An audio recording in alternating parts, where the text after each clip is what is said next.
Ini mereka udah masuk di greenhouse yang baru, masuk di laboratorium yang baru. Jadi ini khusus laboratorium. Ini juga bisa berbudidaya atau budidaya ngembangkan sukulen sendiri. Siapa tahu juga bisa menjadi jalan pintu rezeki untuk teman-teman uh, usaha juga. Kalau aku gitu. Lebih ke yang memberdayakan sih. Jadi lebih ke yang apa ya? Bukan masalah ngomongin persaingan bisnis jualan atau persaingan sesama petani sukulen itu enggak, tapi aku lebih menekankan ke ilmunya aja.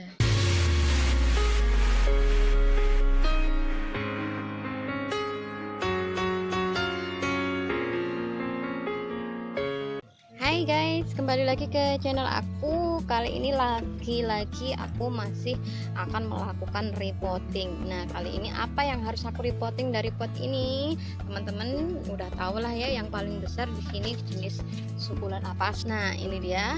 Ini udah banyak banget, jadi aku sengaja hari ini akan melakukan repotting untuk indukannya.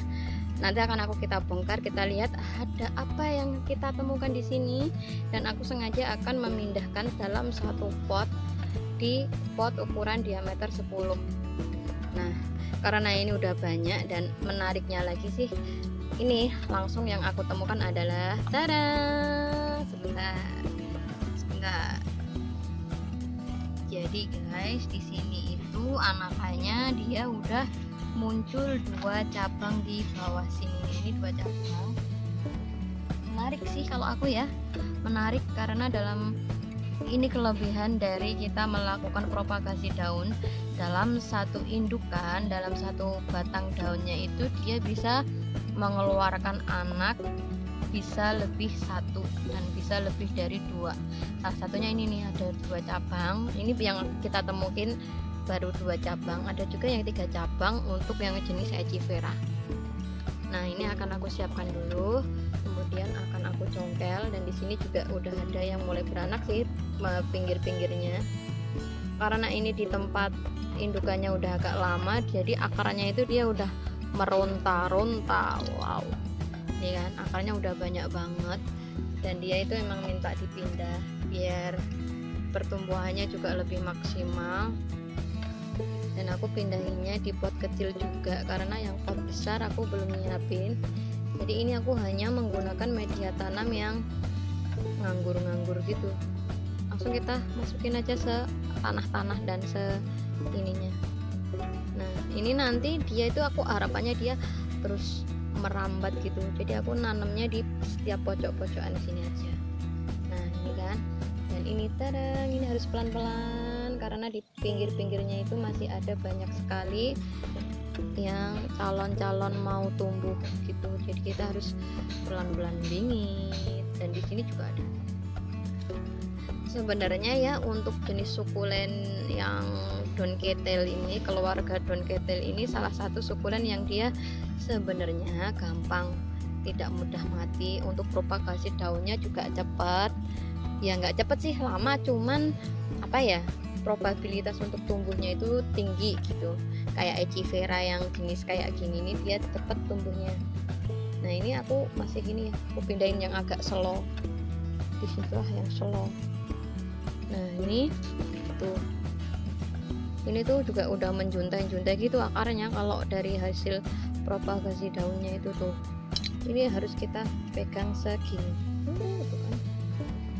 Jadi dia langsung ngiket apa ya, ngiketnya itu tuh, ngiket tanahnya itu bener-bener yang wow gitu. Ini langsung aku pindahin di sini.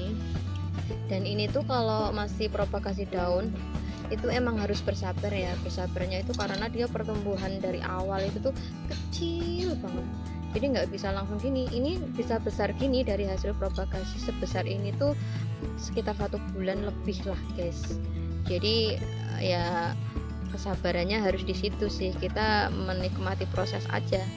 Kalau kita nunggu gitu, wah dia itu kecil banget pertumbuhannya. Kalau teman-teman lihat ya, ntar aku liatin, bahkan tuh ini sampai segini, bisa segini ini sebulan loh.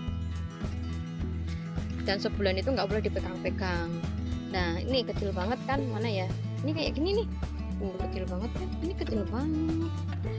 Dan inilah lebih ribet sama daun ketel yang anggur itu, jenis anggur kayak gini nih. Ini kecil banget, ini udah lama banget baru segini, jadi harus bersabar guys. Dan ini juga, ini yang tadi dirusak sama molding, ini juga harus kita pindah aja. Kayak apa, ini kecil sih, nggak apa-apa lah. Ada yang kepatah itu akarnya dalam. Nah ini masih kecil, unyu-unyu, jadi harus bersabar guys kalau kita mau nanam jenis ini. Dan ini kemungkinan juga bisa dirambatin, iya nggak sih? Ini modelnya. Dan kalau dijual itu biasanya cuman sebatang gini guys. Sebatang itu tuh ada yang dijual 7.000, ada yang 10.000, cuman satu batang gini doang loh, bayangkan.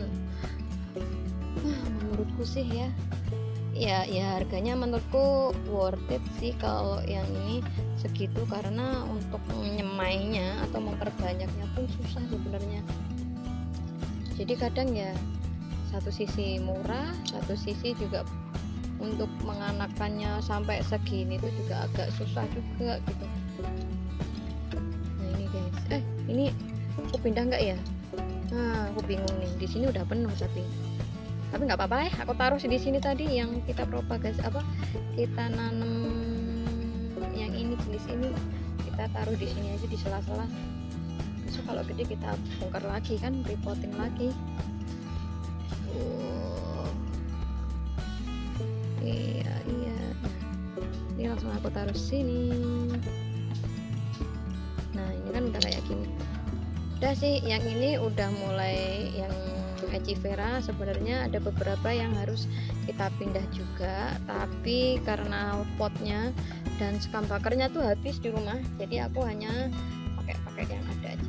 Ini aja guys, semoga juga ini ada manfaatnya, walaupun yang kali ini nggak ada yang tips spesial, cuman semoga ilmu bisa didapatkan di mana aja, karena menurut aku tuh ilmu itu sebenarnya bisa kita dapatkan di kesempatan apapun, tergantung dari perspektif atau sudut pandang kitanya masing-masing, seperti itu. Jadi misal pun kita dengan orang bayi pun kita bisa belajar dengan bayi itu sendiri, dan kita bisa mendapatkan manfaat dari si bayi itu, jadi tergantung kitanya.